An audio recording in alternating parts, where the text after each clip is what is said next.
Assalamualaikum warahmatullahi wabarakatuh. Perkenalkan, nama saya Ruby Dwi Hartini dari Lokal B6 Manajemen dengan NPM 1940401063. Saya akan membawakan materi tentang pengembangan sistem teknologi informasi atau STLC. Pendahuluan, pengembangan sistem teknologi informasi atau STI dapat dilakukan dengan beberapa cara. Pengembangan sistem teknologi informasi konvensional menggunakan metode siklus hidup pengembangan sistem atau System Development Life Cycle. Ini merupakan siklus hidup dan pengembangan sistem. Terdapat 4, yaitu yang pertama analisis sistem, perancangan sistem, implementasi sistem, yang terakhir yaitu operasi dan perawatan sistem. Analisis sistem merupakan tahap awal orang yang dididik untuk mengembangkan sistem secara profesional.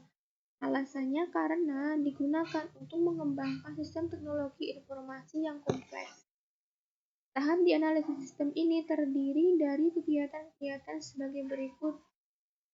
Yang pertama yaitu studi pendahuluan ini tentang jenis, ruang lingkup, dan pemahaman awal dari proyek pengembangan sistem teknologi informasi. Yang kedua yaitu studi kelayakan yang terdiri dari 5 macam, yaitu studi kelayakan teknologi, ekonomis, legal, operasi, dan sosial. Yang ketiga yaitu mengidentifikasi permasalahan dan kebutuhan informasi pemakai. Ini dilakukan dengan mengidentifikasi penyebab masalah dan permasalahan yang harus diperbaiki. Yang keempat yaitu memahami sistem yang ada. Yang kelima yaitu menganalisis hasil penelitian. Terdiri dari menganalisis kelemahan sistem yang lama dan menganalisis kebutuhan informasi pemakai. Yang kedua yaitu perancangan sistem. Ini terbagi menjadi 2, yaitu perancangan sistem secara umum dengan tujuan untuk memberikan gambaran secara umum kepada pemakai sistem tentang sistem teknologi informasi yang baru. Yang kedua yaitu perancangan sistem terinci, dimaksudkan untuk menggambarkan bentuk secara fisik dan komponen-komponen sistem teknologi informasi yang akan dibangun oleh pemrograman dan ahli teknik lainnya.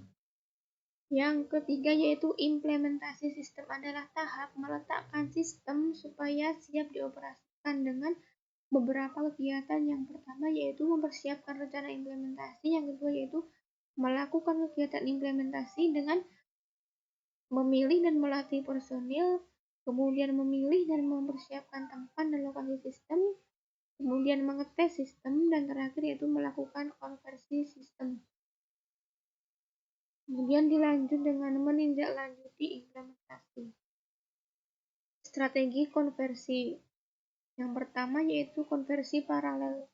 Dilakukan dengan mengoperasikan sistem yang baru bersama-sama dengan sistem yang lama selama satu periode waktu tertentu. Yang kedua yaitu konversi pilot. Dilakukan bertahap pada suatu lokasi sebagai suatu percontohan, dan jika berhasil dilanjutkan ke lokasi lainnya. Yang ketiga yaitu konversi bertahap. Dilakukan dengan menerapkan masing-masing modul dari sistem secara bertahap dan urut. Yang keempat yaitu konversi langsung. Dilakukan dengan mengganti sistem yang lama dengan sistem yang baru. Berikut merupakan gambar strategi konversi.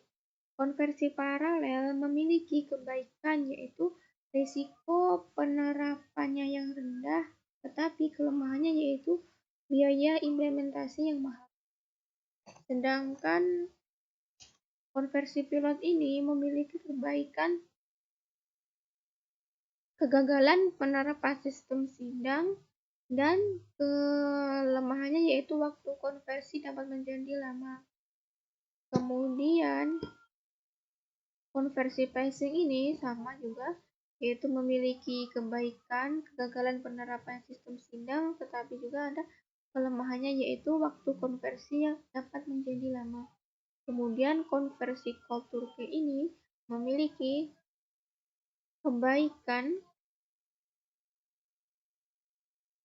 biaya implementasi yang murah, tetapi dia memiliki kelemahan pada risiko implementasi yang tinggi. Kemudian yaitu siklus yang keempat, yaitu operasi dan perawatan sistem ini terdapat 4. Yang pertama yaitu sistem mengandung kesalahan yang dulunya belum terdeteksi sehingga kesalahan-kesalahan sistem perlu diperbaiki.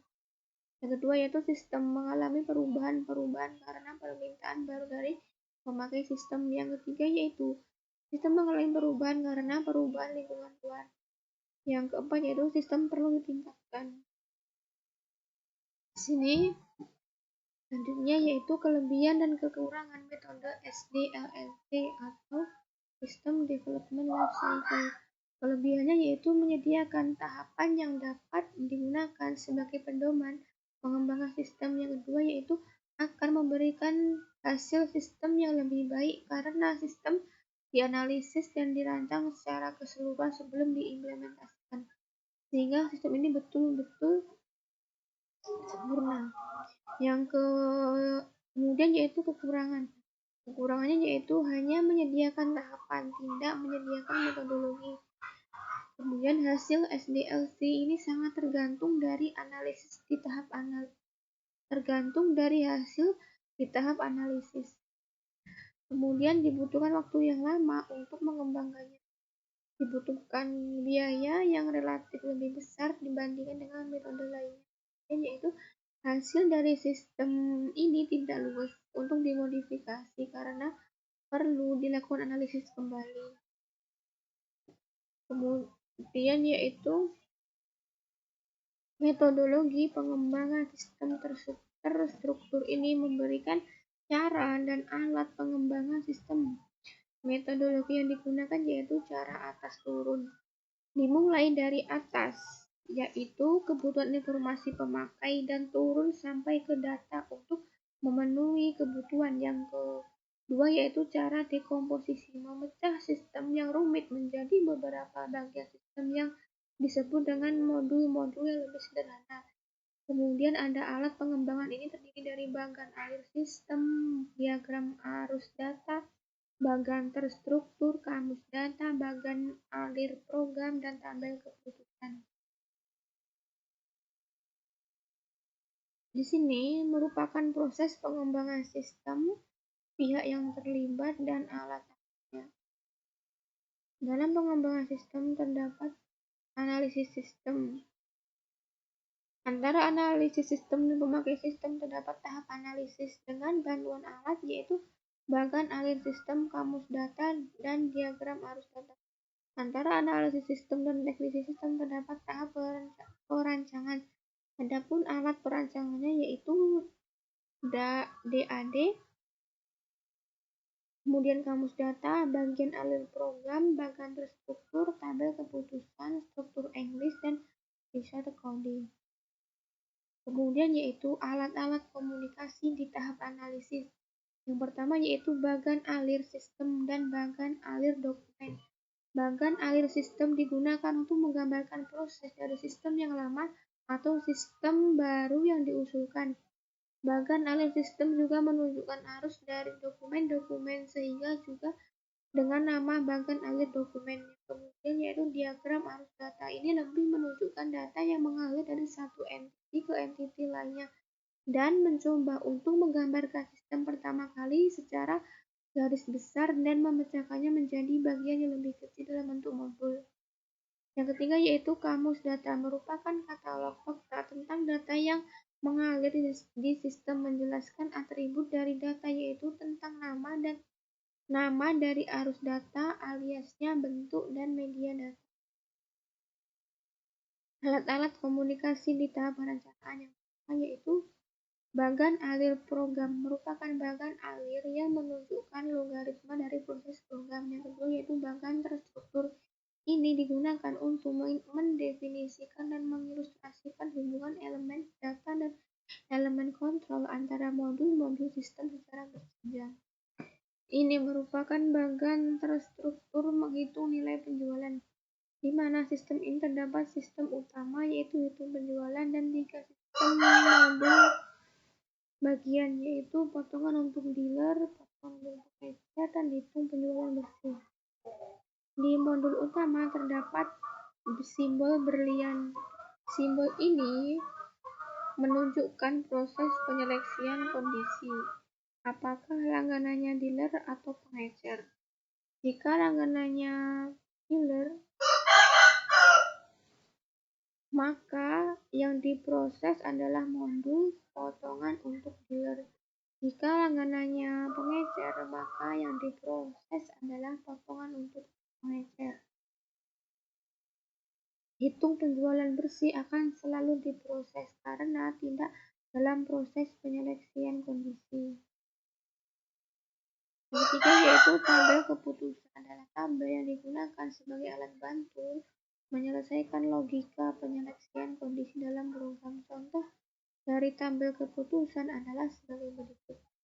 Terdapat kondisi-kondisi perusahaan, kemudian tindakan-tindakan, dan aturan-aturan rules, di mana adapun kondisi yaitu apakah perusahaan mampu membayar utang-utangnya, dan terdapat 12 aturan dengan keterangan masing-masing. Y itu lihat, T itu tidak, B itu baik, C itu cukup, dan C itu jelek. Yang keempat yaitu P-shot kode. P-shot berarti imitasi atau mirip, dan kode berarti kode program, sehingga P-shot kode dapat diartikan sebagai kode yang mirip dengan instruksi kode program komputer. Sekian dari saya, ada kalau lebihnya mohon dimaafkan. Wassalamualaikum warahmatullahi wabarakatuh.